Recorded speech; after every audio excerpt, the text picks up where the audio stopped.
বুখারী শরীফে এসেছে, যখন মুর্দা ব্যক্তিকে দাফন করে তার আত্মীয় স্বজনরা চলে যেতে থাকে এবং এতটুকু দূরে যায় যে মুর্দা ব্যক্তি তখনও তাদের জুতার আওয়াজ শুনতে পায়, তখন দুইজন ফেরেশতা তার কবরে উপস্থিত হয়ে তাকে বসিয়ে নবীজির দিকে ইশারা করে বলে, এই ব্যক্তির সম্পর্কে তুমি কি বলতে?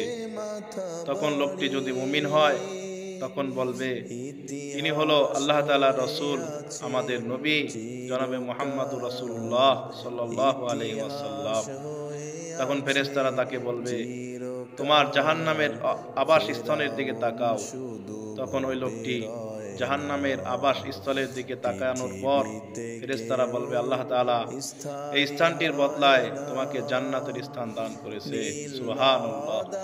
পক্ষান্তরে বদ্দিন, মুনাফিক, কাফের, মুশরিক যারা রয়েছেন তাদেরকেও নবীজিকে দেখানো হবে এবং বলা হবে, এই ব্যক্তির সম্পর্কে তুমি কি বলতে? তখন তারা বলবে, আমরা কিছুই জানি না, তবে তার ব্যাপারে তাহাই বলতাম যাহা আমরা লোকদের থেকে বলতে শুনেছিলাম। লোকেরা যা বলতো আমরাও তাই বলতাম। তখন তাদের জন্য ভয়ঙ্কর আযাবের স্থান জাহান্নাম দেখে দেওয়া হবে। অন্য বর্ণনায় এসেছে, তখন ফেরেশতারা লোহার হাতুড়ি দিয়ে এমন জোরে তাকে আঘাত করবে, সেই চিৎকারের আওয়াজ মানুষ এবং জিন ছাড়া অন্যান্য মাখলুক যারা কবরের পাশে রয়েছে সব কিছুই শুনতে পাবে।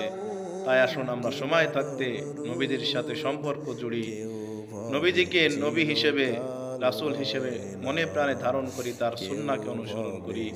আল্লাহ তাআলা তৌফিক দান করুন। আমিন।